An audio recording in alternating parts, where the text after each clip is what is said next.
What does it mean to make a divinity claim? And is Donald Trump doing so?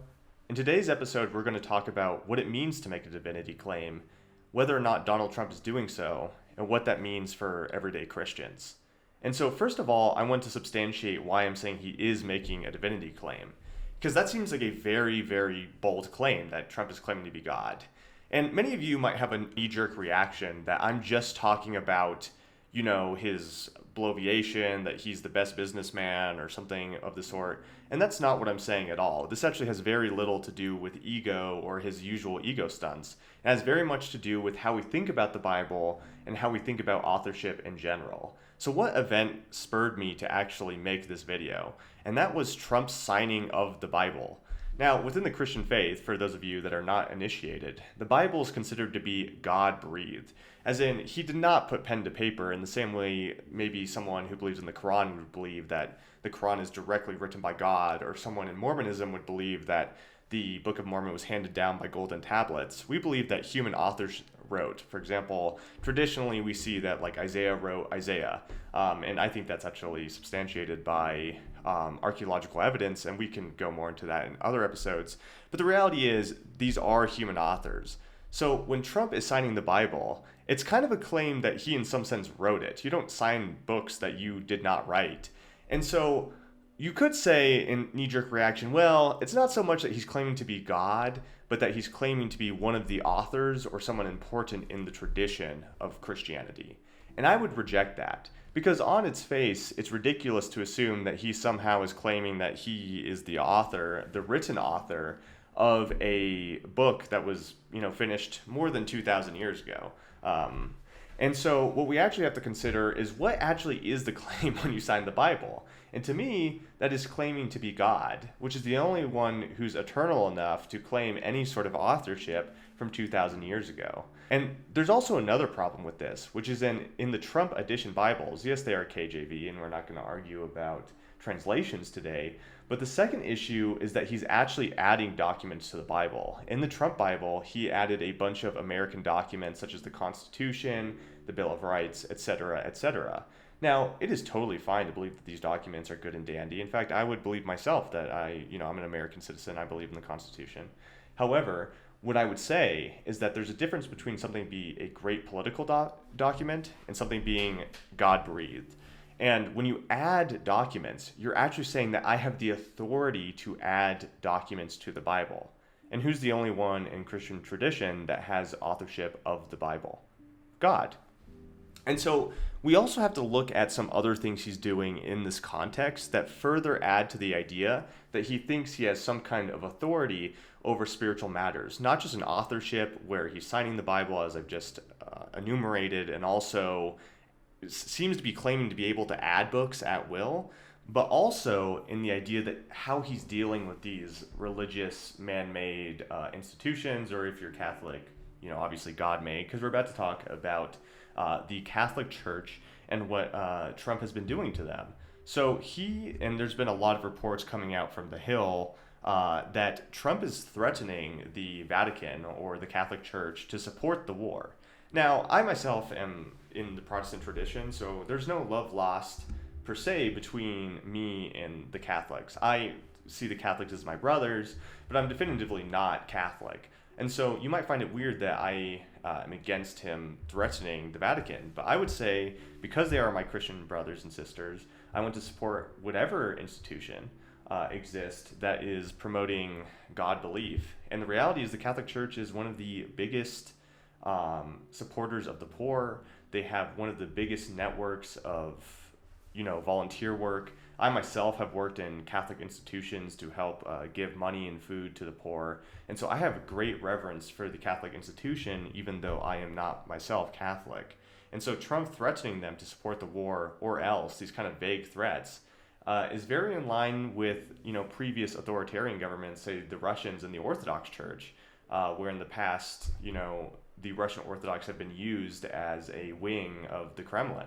Now, again, I don't want to insult my Orthodox brothers either. Every church has had moments of corruption in their history, but it is to say that this blending of using the church as a wing, of your apparatus is a type of divinity claim. And the reason why that is because who is the head of the church? It's God. Even if you're a Catholic and you believe in the Pope, you still believe that there's an authority above that. And what is that thing above that? Well, of course, it's God, or at least the heavenly realm. And so, what he's saying when he's telling the Pope and the Vatican more generally what to do is saying, I have authority over your church. And you mix that in with him signing of the Bible and also adding documents, and you're starting to see a complete picture. And this becomes essentially even more insulting when we consider the Catholic doctrine of just war theory. Of course, here I'm a big fan of Thomas Aquinas. We all should be. I think Thomas Aquinas is a brilliant man, and he created what the Catholics consider just war theory. I semi-subscribe to just war theory. I might have slight disagreements, but for this example, the Catholic Church completely subscribes to just war theory and thus has certain tenets of what a just war should look like. And let me go through these points real quick before I comment about them. The first is legitimate authority, which means war must be declared by a lawful sovereign government and not by private individuals. The next is just cause, that there may be a real and grave reason, such as defense against aggression or rectification of grave injustice. And 3, right intention. The goal must be to advance good or avoid evil, not vengeance or conquest. And I'm reading that directly from the Fatima organization, so don't take those points as any amount of original work or summarizing. But let's comment on that now that we have a general idea of what those just war theories kind of look like. So the first point on legitimate authority, given this country's laws and standards, we actually have to declare war. And so the fact that he hasn't and he unilaterally decided this, first of all, puts that into question. But let's just say the executive have some legitimate authority to do so, and he's working on the United States and just himself, and not just himself, which there is a good amount of evidence to say that there's historical precedent that the president can do that. Again, this isn't a political discussion, it's just acknowledging the tenets of just war theory. The next is the just cause. And so when we look at this war, can we say that there is a reason that has to do with the nature of good or evil, or does it have to do with geopolitical interest? Now, if his idea was to, for example, many people want to take out the Ayatollah because, for example, they lowered the marriage rate to, I believe, 9, and, that's a good reason to attack them. But more and more, as the IRGC, which is the political or military wing of the Iranian political apparatus, survives, it doesn't seem like we were there to destroy or really overthrow the government, but to achieve certain political aims. And in this extent, we are not replacing evil, we're merely diminishing its ability to spread its arms a little bit. But the people that are actually affected day to day are not actually, being, I guess you could say, liberated, but could not be benefited in this sense. So the idea of a just cause is very up in the air.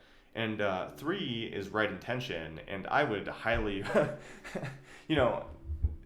you could argue that the killing of the Ayatollah or an overthrow of the Iranian government because of their oppression is within right intention. But this gets very complicated when we think about the killing of all the schoolgirls that happened, where the U.S. bombed an area where hundreds and hundreds of schoolgirls were slaughtered. And the idea is, how can we claim to have right intention when we're being so careless as to kill hundreds and hundreds of civilians? It shouldn't be within our purview to do such a thing, and the fact that we are kind of puts that in the air. Now, I'm not saying that Trump broke any one of these 3. I'm doubtful of all 3, but it is not my job to decide which one is correct or does this meet the standard. But the reality is the Vatican has made their position clear by Pope Leo's statements, from Chicago, by the way, so another American in the mix, that this is not a just war. But when Trump is saying, actually, you need to consider this a just war, I'm above you, he's saying, your own standards are judged by me. I'm the one who gets to decide what is a just war and it was not, even though it's on these dubious grounds. And so I think this is the thing we should take away from all of this, is that, Trump is saying that he can claim authority of interpretation of how we interpret things of doctrines such as just war. He believes that he can speak above the churches that are in place. He thinks he can add documents to the Bible, and he thinks he can claim semi-authorship to the Bible. And those 4 claims, to me, assume a type of divinity claim that we should all be skeptical of Christians. Now, I'm not claiming that Trump is some kind of antichrist or something like that. There have been many people that have used Christianity to do horrible things that don't fit the lens or the idea of an antichrist. However, we are in dangerous territories of how we interpret Christianity because we as Christians have to say, even if I agree with some of your policies, you can't make these kinds of claims. And this is why this is a religious video, not a political one. Because my point is not that Trump is breaking some moral laws. Now, again, I've pointed out some areas where I think that might be broken. But the deepest claim is that it's the authority claim that is the real issue, and the morality claim is also an issue, but it is more debatable and secondary. Because claiming to be some kind of divinity figure, even if he's doing it for political expediency and not out of a, he woke up one day and thought he was God, is always an issue and always needs to be corrected and called out, even if we agree with people. I think it is the people we agree with the most that we have to correct the most. And so the final thing I want to say, because this episode has dealt so much with the Catholic Church, is how should we Protestants think about this?